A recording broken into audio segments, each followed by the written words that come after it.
at least of this semester. Thank you, Keisha.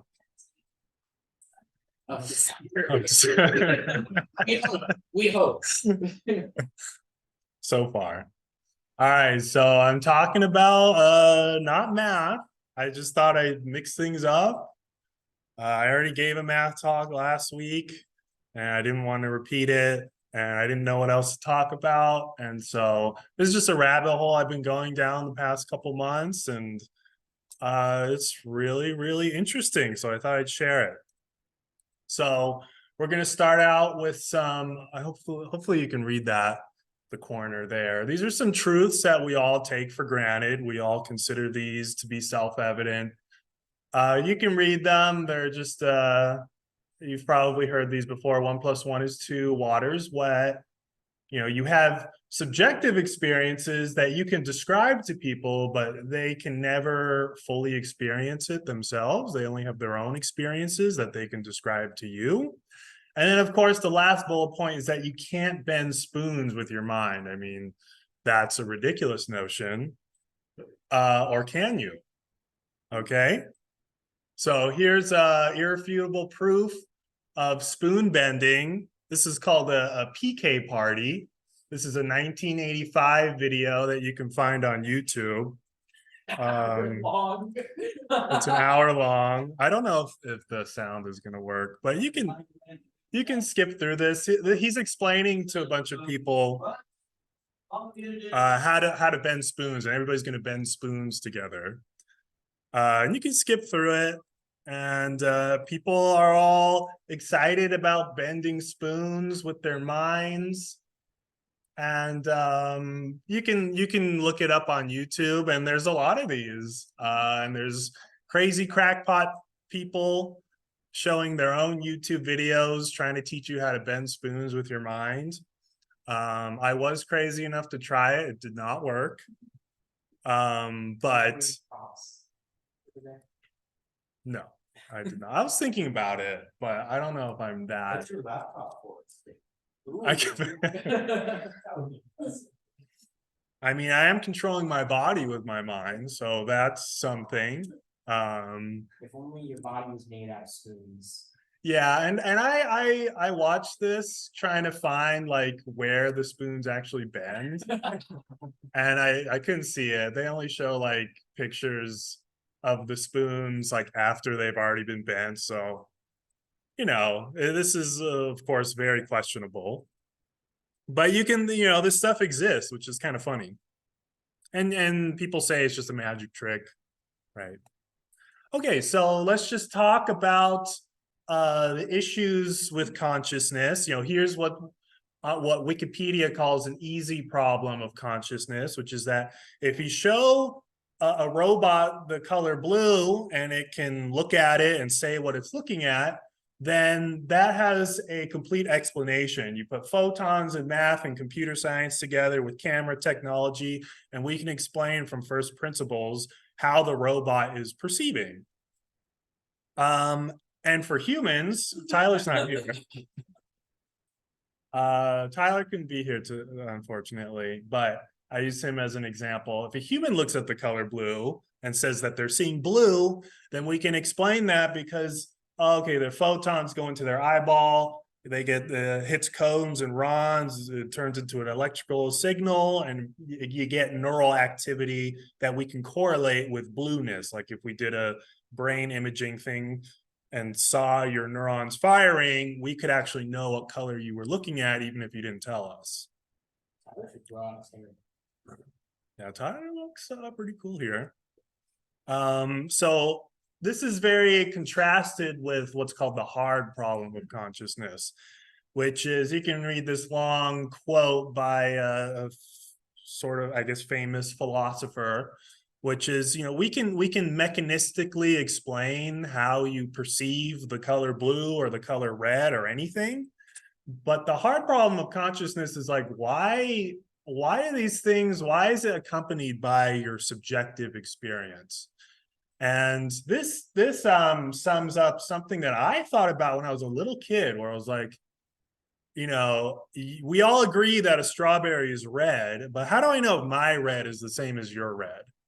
You know, if your red is the same as my green, it's like we would never actually be able to prove that, because your label for that color is red and my label is red. And if our subjective experience is different, it doesn't actually create a logical contradiction. And so it's just, there's this funny problem of subjective experience injected into this amazing world that we live in. And what's the point of it? And it seems that our normal tools of science are pretty ill-equipped to actually solve this hard problem.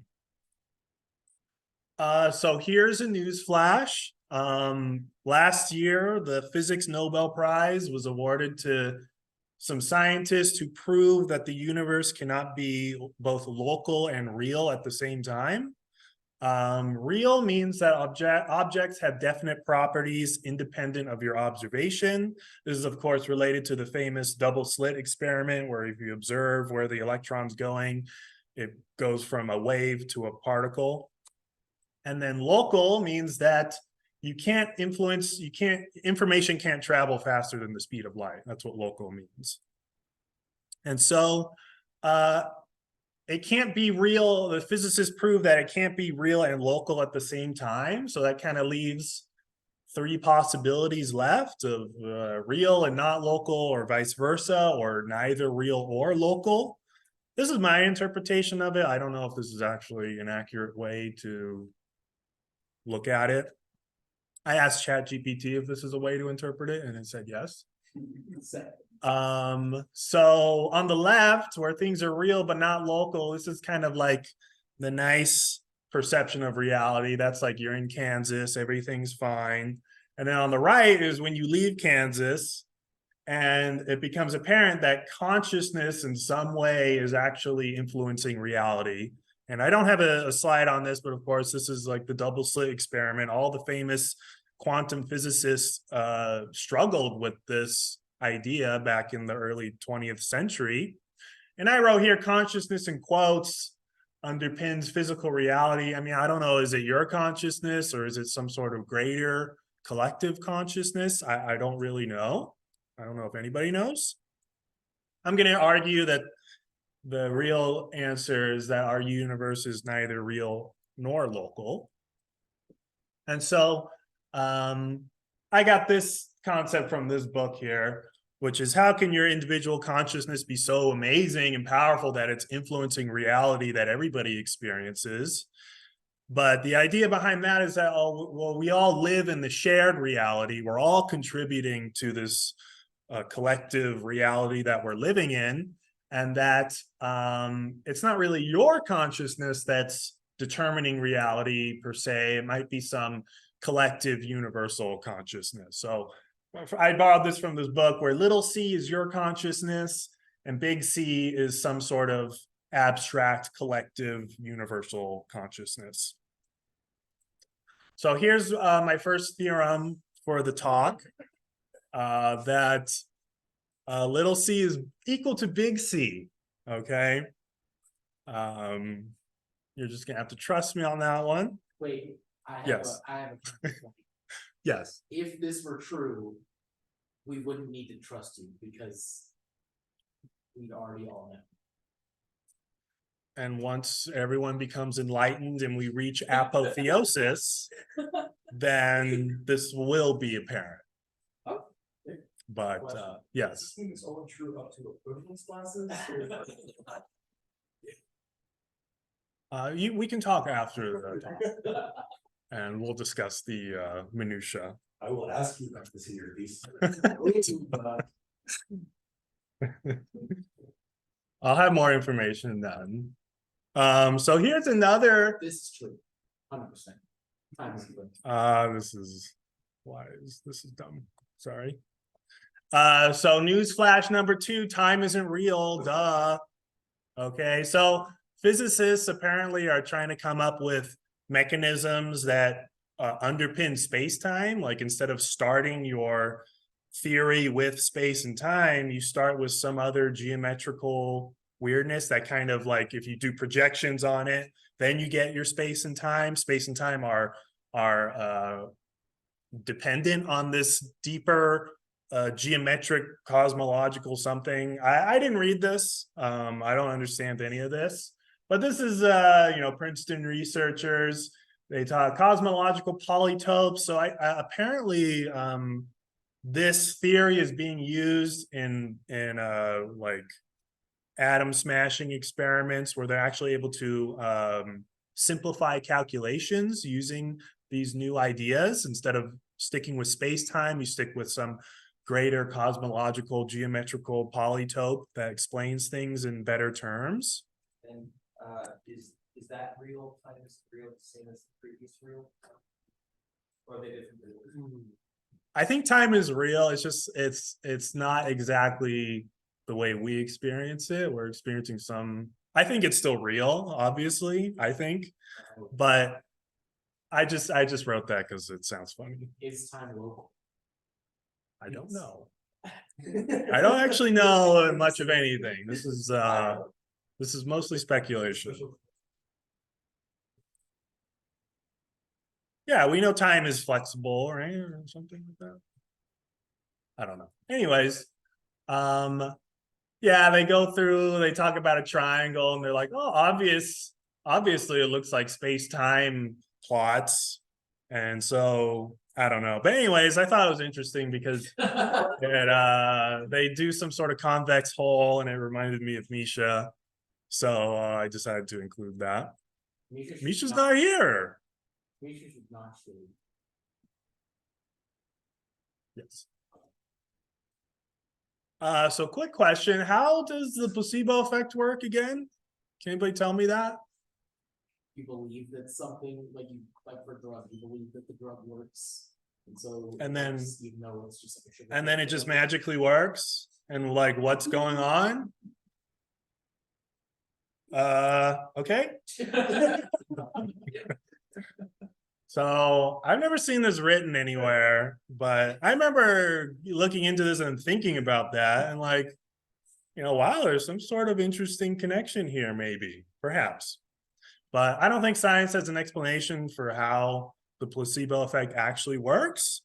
But if you open your mind and you entertain the idea that consciousness has something to do with fundamental reality, then the placebo effect seems to be like a trivial application of that.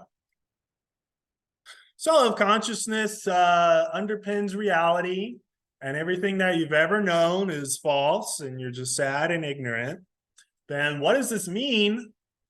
Obviously, psychic powers actually exist. Okay?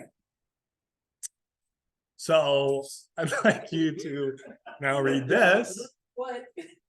That's Keshav taking the red pill from Morpheus and going down the rabbit hole of this new paradigm. Okay. So, but where's the science? Like, if any of this is true, wouldn't there be science behind it? Okay, like, where is the science? And I remember I was always, when I was a little kid, I would try and move things with my mind, and it never worked. And as I grew older, I was like, okay, obviously I was kind of dumb back then. I'm smarter now. If any sort of psychic abilities had any sort of even the slightest shred of validity, there would be all sorts of science behind it. So where's the science? Like, where is the science? Okay. And it turns out once you start looking into it, it's scientific publications on this is extremely easy to find. Here's one. So have you ever felt like your dog could like read your mind?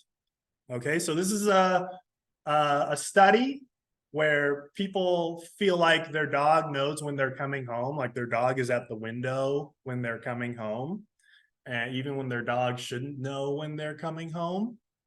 And so this is a study done. And just I have to apologize. I didn't read any of these papers. I just read the abstracts.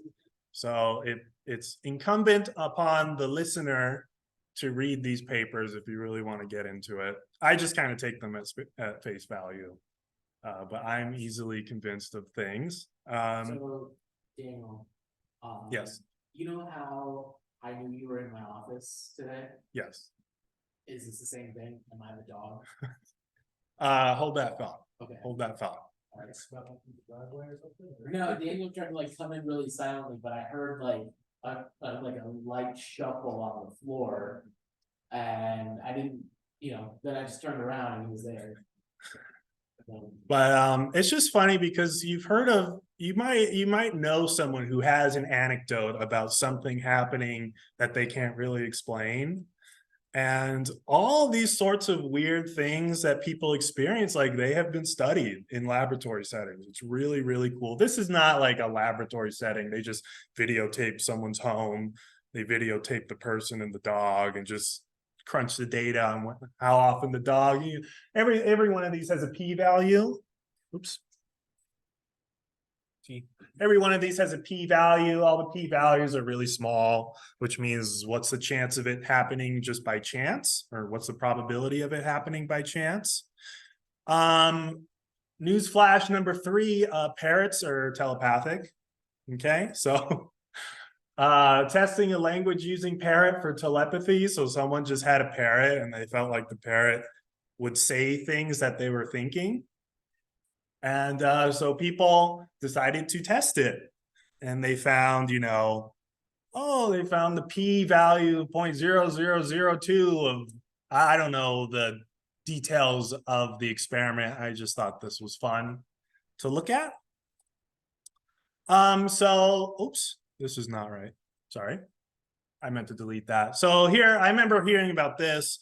Roger Penrose, smart physicist, talks about how microtubules in your brain have quantum weirdness happening, and that might be how consciousness is arising.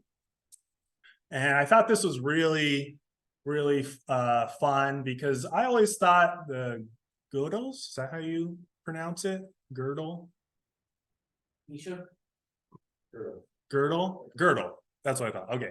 Gödel's incompleteness theorem, as we've all heard, it shows that math has this like wrinkle in it that we can't get around, which is funny. And I guess that's what inspired Roger Penrose to start thinking about this stuff. You have more publications that talk about the quantum entanglement that's actually going on inside the brain. And so people like this and Roger Penrose and other researchers, their hypothesis is that consciousness has something to do with quantum entanglement. And of course, quantum entanglement is non-local. And so that's how people might be able to feel things that they shouldn't know, essentially. And then I guess I messed up this slide, sorry. This is one on plants being conscious, and because you find the same quantum microtubules in your brain, you find those in plants, which is kind of cool. These are all AI generated images of a conscious plant, it's pretty cool. Looks like the plant is sucking consciousness. That is kind of what it looks like. Here's a fun study. This is where, so apparently there's a ton of quantum random number generators. These are not pseudo random number generators. These are true random number generators. They're situated all across the globe, and they're always being monitored. They're always spewing out, Gaussian white noise or whatever. And these experimenters took all the data and correlated it with mass global events. So a rigorous experiment tests the hypothesis that data from the RNG network will deviate from expectation during times of global events. So this is like when a war might break out, or a presidential election, or any sort of thing that shakes the news cycle, so to speak. And so here's some graph that again, I'm sorry, I didn't read this paper. But they purport that there is a correlation between mass global events and random number generators becoming correlated with each other. And they talk about the probability of chance of this happening. I don't have it off the top of my head. You'll have to read the paper yourself. So how does Keshav always know that I'm staring at him from outside his office? I try to approach him as quietly as possible. Maybe I do shuffle my feet a little bit too much. No, if you ignore that. But he somehow always turns around and knows that I'm staring at him. And surprise, people have studied this exact phenomenon, feeling of being stared at, 2 meta-analyses. So they talk about, they say, okay, a small significant effect size, a p-value of 0.001 from these meta-analyses happened. And again, the consensus from these studies, as you'll see later, is that there's always some sort of small to medium effect in these studies, and they're not always reproducible. Some studies will reproduce the result and other studies will fail.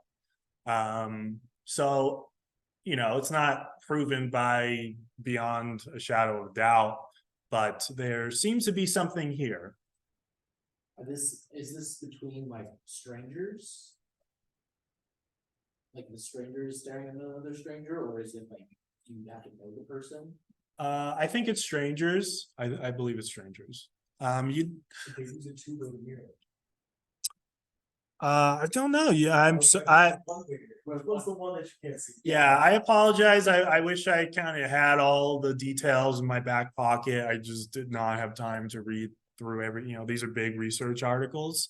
I did scroll through them and read some of the conclusions and stuff just to get the gist of it. But by all means, you're free to look this up and read about it and draw your own conclusion from it. I'm offering only a cursory look at all of this stuff. My mom talks about things that happens in her dreams and then they come true, and I thought that she was crazy. It turns out this has also been studied. You can read here, they summarize things. It might be a little too small to read, but they talk about the z-score and the p-value. Here's a p-value of 5.19 times 10 to the -8, which is really, really good. And they talk about, when they don't find significant results and stuff like that. I tried to choose like meta-analyses because there's hundreds of these studies, like literally hundreds, probably thousands. I tried to choose studies that kind of like sum everything up. Again, you'll have to read this yourself. Here's one. This is called the Ganzfeld experiment, where they have someone sit in a room and they put ping pong balls over their eyes so they can't see, and then they put a red light on so that you only see red, and then you put headphones on with white noise, and then so it's kind of like it's not sensory deprivation, but it's sensory like saturation, so that you can't really, you're kind of in this sort of meditative state. It's called the Ganzfeld state. And then they have someone in another room try and telepathically communicate with them. And then the person who's in this state, they're doing an audio recording of them, and they talk and talk about what sort of message they might be receiving. And then they crunch the numbers and compare, like, how often does the person in the meditative state, in the Ganzfeld state, actually get things correct, actually get the message that the other person is relaying to them. And it's really cool. These are like real psychologists who know how to conduct laboratory studies. They take into account all the possible confounding factors, and they conduct these cool experiments. They find that under the Ganzfeld state, you get a p-value of 10 to the -8. And when they're not in a Ganzfeld state, you get a p-value of 0.98.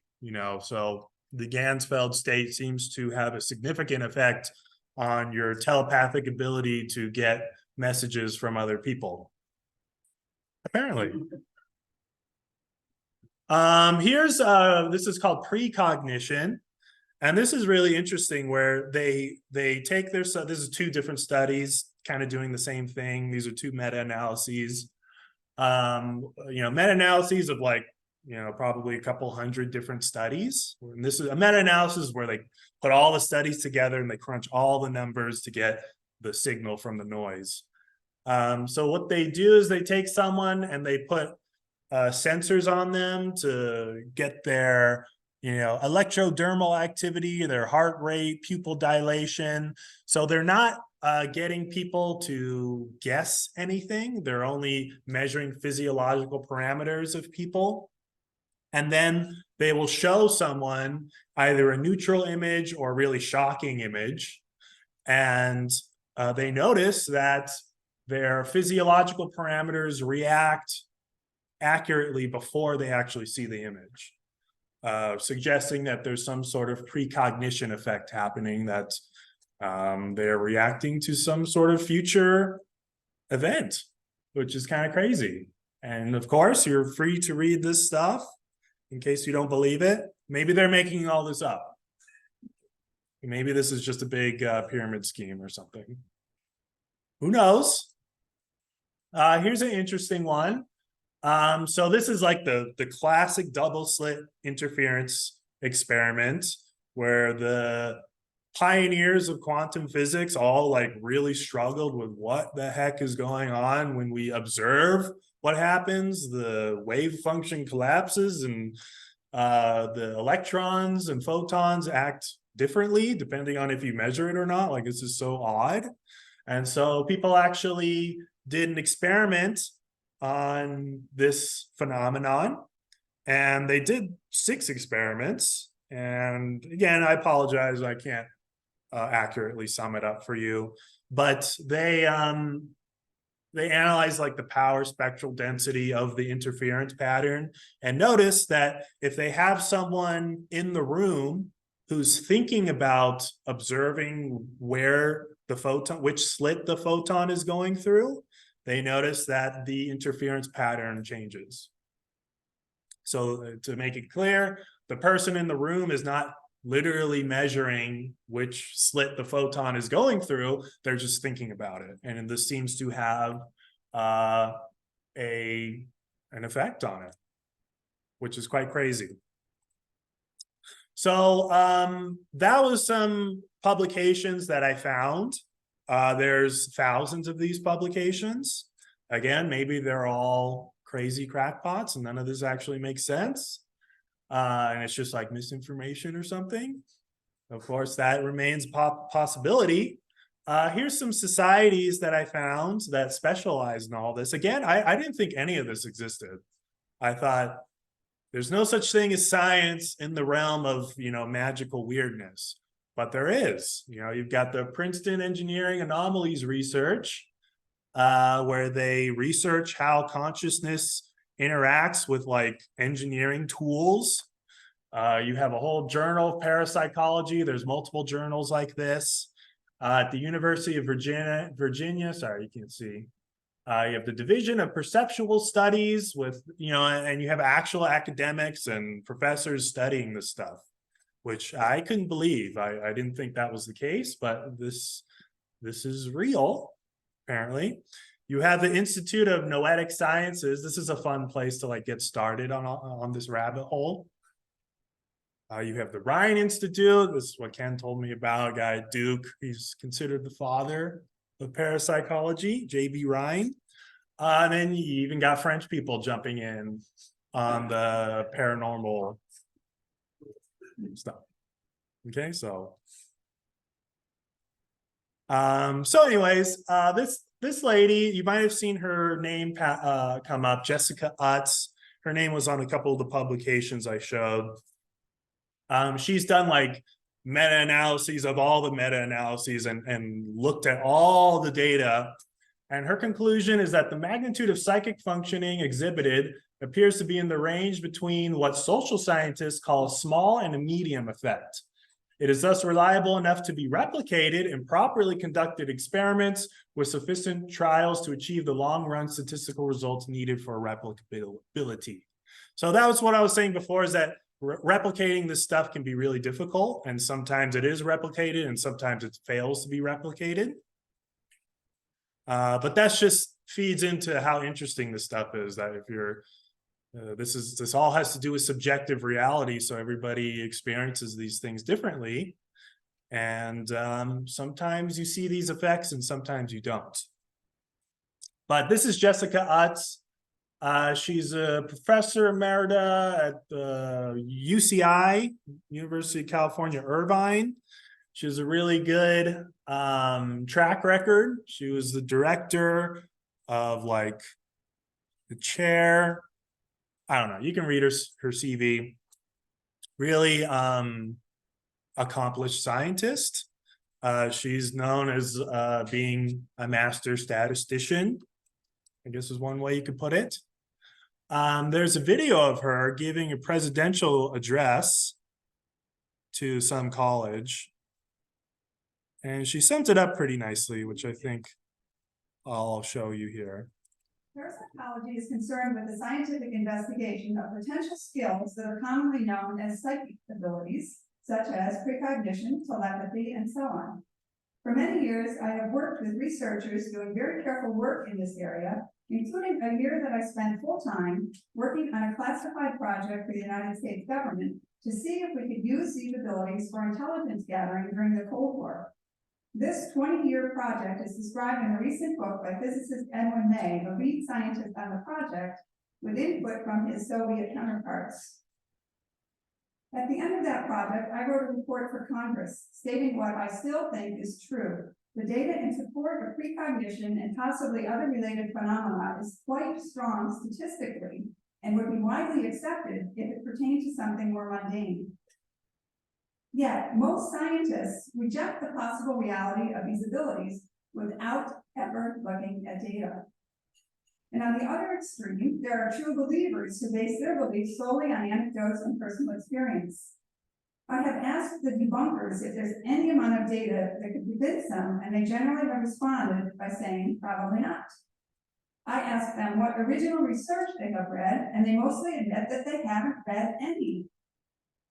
Now there is a definition of a pseudoscientist, basing conclusions on belief rather than data.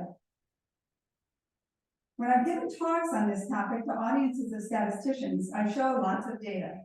Then I ask the audience, which would be more convincing to you, lots more data or one strong personal experience? And guess what? Almost without fail, the response is one strong personal experience.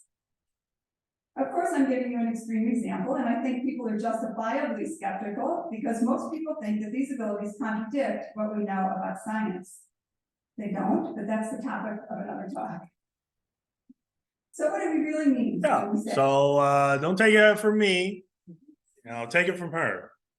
But maybe she's a crackpot, she's crazy, don't listen to her. But apparently some people are just know this kind of matter-of-factly. And it's just interesting how it hasn't made its way into mainstream science.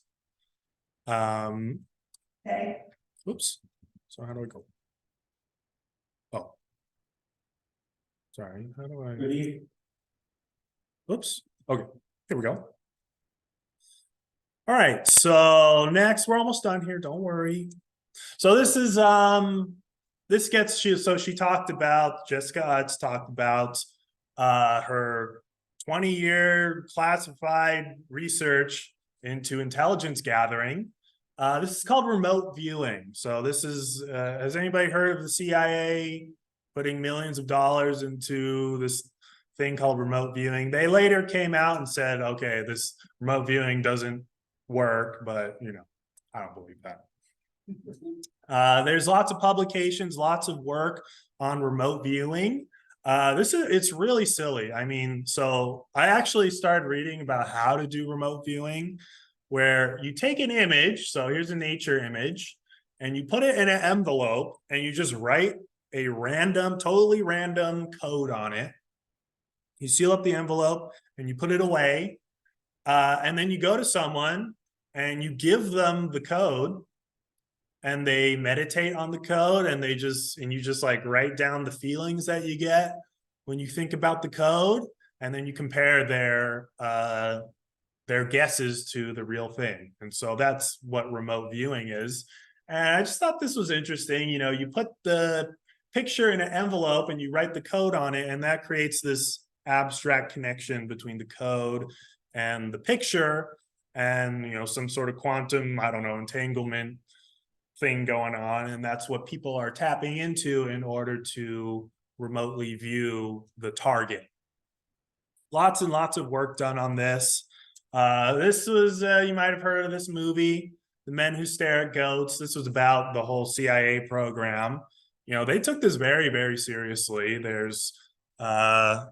said that, you know, it doesn't work, but there's confirmed cases where people were able to accurately draw out like the schematics of a Russian nuclear missile facility and stuff like that. They were able to find some Russian spy plane through these methods.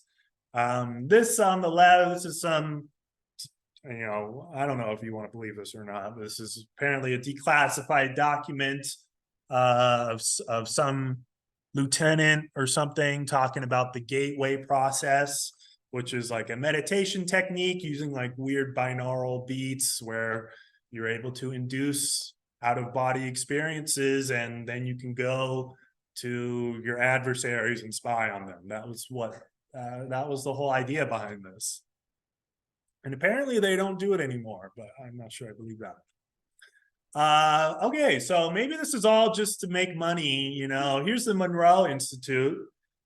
I think it's in California. This was started by Robert Monroe, who he wrote books called Journeys Out of the Body. He was apparently the most gifted out-of-body experiencer in history. Wrote books about it. And there's a whole institute on it. And if you, for the low price of $24.95, you can take a course on remote viewing and learn how to do it yourself. So think about that. Okay, so you know, that was cool. That was like the more mundane stuff. So I was thinking now we can get like even weirder. Okay. So does anybody have any questions so far? Is this like bad? Has anyone's mind melted yet? Yes. Okay, good. So this is tinfoil. What? Did that change since the beginning of You know what? Unclear, but we all would have known. It's a superposition. We everybody's consciousnness would have known that my mind is already jelly. That's true. So, I have a quick question on remote viewing. Yes. So if I understand this, I take an image, put it in an envelope, I look at it, I write the code, then I give it to you. Then you put it on the table, you meditate, and then you figure out what the image is. Yeah, you don't even give me the envelope. You just tell me the code. Oh, that's the remote part, because you don't have the envelope. Yeah, I don't even know. I remember thinking like, okay, the code, you know, there has to be a mutual understanding of what the code means, like 302, maybe that means nature or something. Yeah. And the code can be completely random. The person who wrote the code can just, you know, you could have a computer generated and you have a double, you know, blinded thing where the experimenter doesn't even know what the code is. You just give it to the remote viewer, and the remote viewer has absolutely no idea what this, you know, the code doesn't mean anything by design. And yet, apparently, you focus on the code, and because there's some sort of abstract connection through the envelope, they're able to tap into it. You know, you can choose to believe that or not, of course. This is a tinfoil hat wearing conspiracy theorist, which is cool. That's kind of like me. So anyways, we can get even weirder and perhaps more controversial, which is like, okay, if consciousness is more than what we conventionally think of it as, if consciousness is more fundamental than space-time, maybe it's not your brain producing consciousness, maybe it's consciousness that's actually producing your brain in some sense. So if you die, what happens to your consciousness? If you asked me a year ago, or even 6 months ago, I would have told you that, okay, when you die, it's just the same as like before you were born. Like it's just nothingness. You know, time passes infinitely and you're unconscious and there's no joy or suffering. There's nothing. But apparently, if you actually look into it, you get all of these, again, you can choose not to believe this, and that's totally cool. But there are like probably hundreds, I would say, of these stories of children who are between 2 and 5 usually, and they start talking about things that they shouldn't know about. They start talking about dying painfully and what happened and why are they here, and that they don't know their parents or that they had different parents. And they start talking about who they used to be. The children don't actually know what's going on. They'll just be describing, oh, I'm this person, I'm actually this person, and this is what I experienced. And people always think that the children are crazy, but sometimes these cases are bad enough that the child is so like obsessed with these stories that they actually look into the details of what the children are describing and actually find that the children are their details are verifiable. They actually look into it and show that they're describing a real person who actually lived, not a famous person.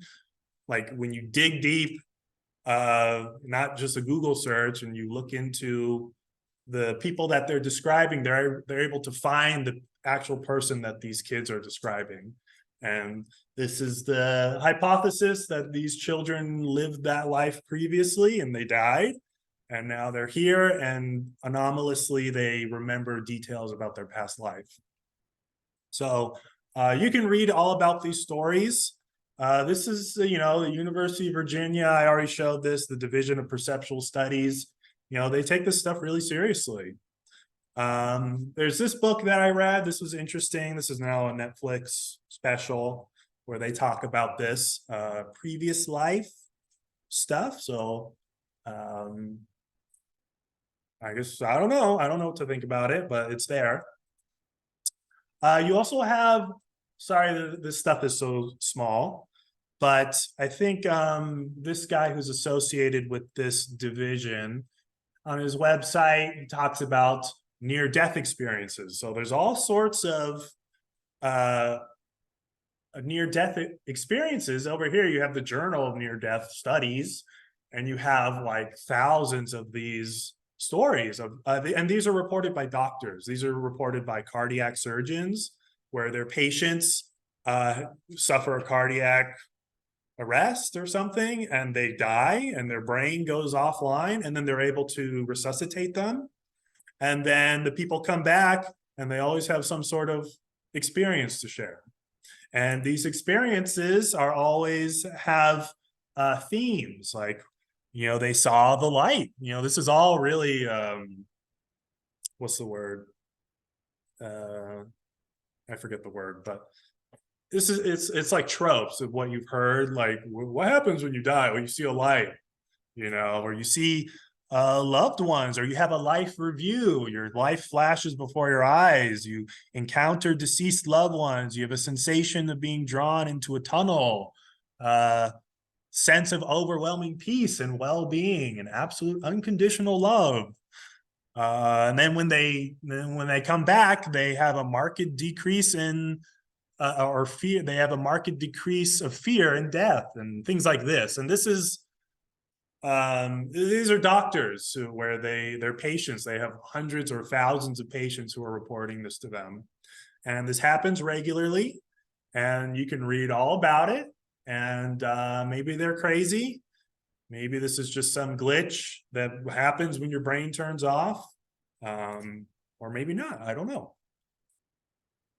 But then you can get really weird and think about like how much is all of this connected. I remember as a kid, I didn't believe in anything paranormal. When I was a teenager, I should say. I felt that science explained everything, and that, all this fiction of psychic powers and spirits, all that was fake. I know, all of us probably know someone who's had some sort of experience, but I always thought that, this is just, just something really rare that happened, but it's totally natural and explainable by materialist physics, and none of it's real, and you shouldn't give any thought to it. But then I started thinking about, like, why do people see spirits? Why do people have these near-death experiences? What's the deal with these out-of-body experiences? still didn't believe in it, but it's like physics doesn't seem to have a good answer for any of this stuff. And so you can go look into institutes like this one called the Consciousness and Contact Research Institute that has legit scientists on the board who hypothesize that all this stuff is related. All these psychic powers, near-death experiences, other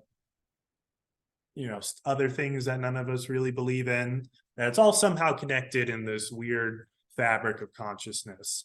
I was going to get into UFOs. That's another thing that I'm obsessed with. I guess I'm almost out of time, but I didn't prepare any slides on that. But has anybody been following the UFO stuff? John has.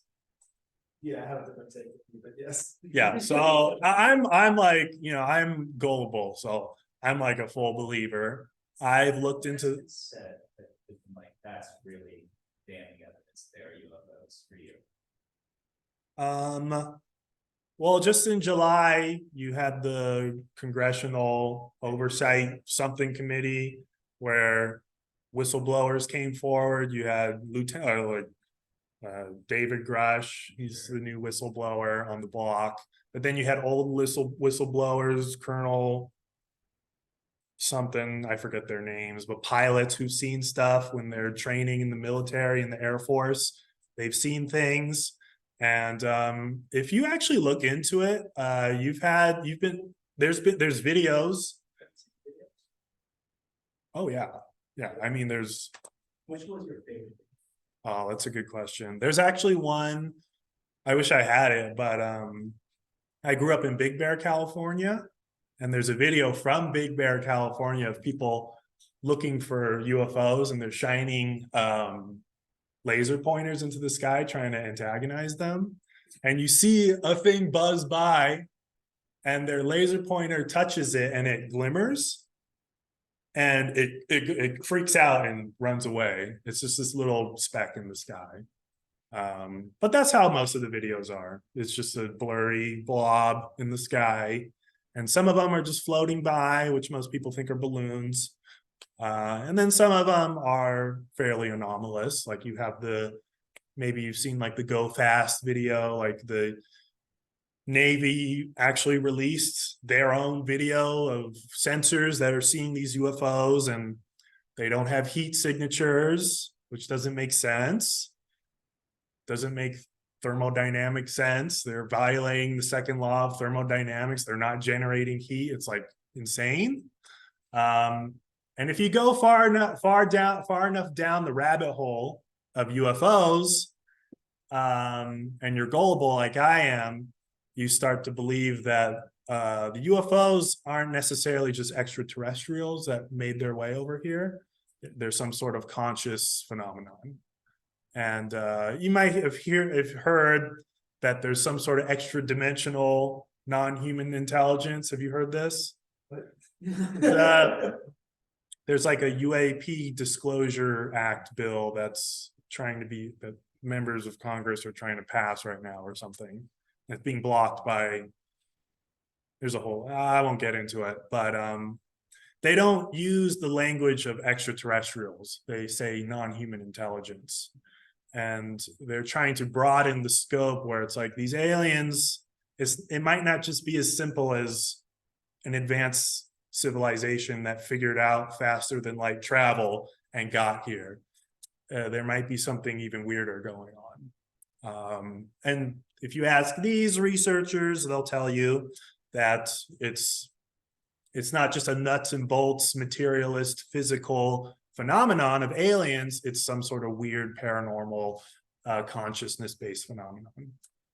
And so that's this is tinfoil hat all the way on. Of course, most of us won't believe this if you're sane.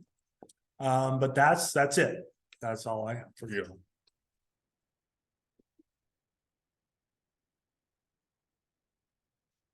So questions? I have a comment for you. Yes. So I'm a thoroughgoing materialist. I don't believe any of this but triplet, and the three of us all had the same past life story when we were like 2 years old, and it was something that freaked the hell out of me. And it was like we were naming our great grandparents by name and occupation and stuff, and I still think it's probably just something that we came up with. Just coincidence, But, exactly. Fairly common. Very cool, thank you. I've had a couple of weird experiences, nothing crazy. Bailey and I, my girlfriend, we were on a road trip from California to here, and we stopped at a Harmon's, I think, to get snacks. And we were sitting in the store, and I was drinking my can of my drink, and we put it on the table, and then all of a sudden the can just like moves, and Bailey and I looked at it like, what the hell? And then it moved again, and I don't know how that happened. I checked the can for like condensation, maybe it slid, maybe there was some gust of wind, I don't know. But there was one other paranormal thing that happened to me, but again, it could be explained by, sometimes rare, weird things just happen, and our human brains, which are looking for patterns, attribute it to something greater when maybe it's just a benign event that's explainable. Yes. For the studies that you showed earlier, like the dog knowing when the owner comes on and stuff. Yeah. Do you know the funding sources for these studies? Oh, that's a good question. Or like the Virginia New Death School, or I don't know. Maybe their funding is like sketchy, It's funded by the CIA or something, I don't know. To misinform people like me. so all these are like professors at reputable universities, so it's not this. They must have something. Funding, Yeah, some of them are just like normal professors of psychology, so maybe, I don't know, are they taking their grant money from their normal research and doing this like crackpot research? I don't know. Maybe if you just scroll down to the acknowledgements or something, you'll find where the money's coming from. Follow the money. Yeah, that's a good point. You know who James Randi is? No. He was a magician, he died. Oh, And no, he sorry. was like big at like debunking all this stuff. You know who Gary Keller is? I've heard of. He was like a really famous psychic, and James Randi like consistently Yeah. tried to replicate everything he did using like, he's a magician, so he knows all the tricks. Yeah, when I was searching spoon bending videos, Uri Geller came up. Yeah, he's big on that, and he's like all the TV videos, and like he has many publications about like this is being like, yeah, this is totally true. So I'm wondering if you're familiar with that. I mean, I'm not familiar with that specific thing, but I know that one of the reasons this stuff hasn't gotten into mainstream science because there's plenty of studies that failed to replicate these phenomenon, and so then it's like, oh, it's garbage. Yeah. And so then they throw it out. The bad thing is like, so like Yuri was able to consistently trick the scientists and always get consistent results. And then James Randi was the one that would be like, no, you can consistently control it this way and do all these extra things. That would actually be cool for all of them. Yeah. So, I don't know. I think scientists are trained as scam artists. Yes, that's a good point. And there's all sorts of people who purport to talk to the dead, and there's all sorts of scam artists. And this field is rife, very fertile for taking advantage of people. So obviously take all of this with a grain of salt. I still don't, I don't know if I fully believe any of this, but I think, the thing is, it seems like there's a possibility that some of this might be true. I don't like Jessica Utz said, it's like, I'm not sure if I'll be completely convinced until something like profound happens to me personally, and I have my own experience where I'm like, oh shit. So, yeah, and a lot of the experiments, they talk about how they isolated people and did double blind stuff and all the stops they pulled to try and make it as rigorous and scientifically sound as possible. But, there are magicians out there who are very, very good at tricking you into thinking that what they're doing is real magic. So. Any other? Is that good? No. Thank you. Thank you, Jamie.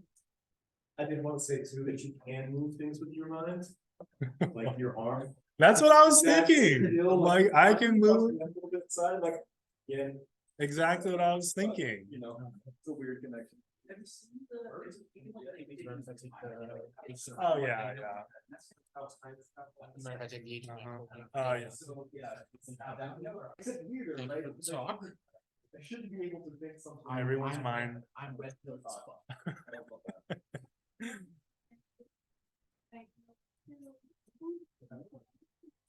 Alright, everyone. Wild, man.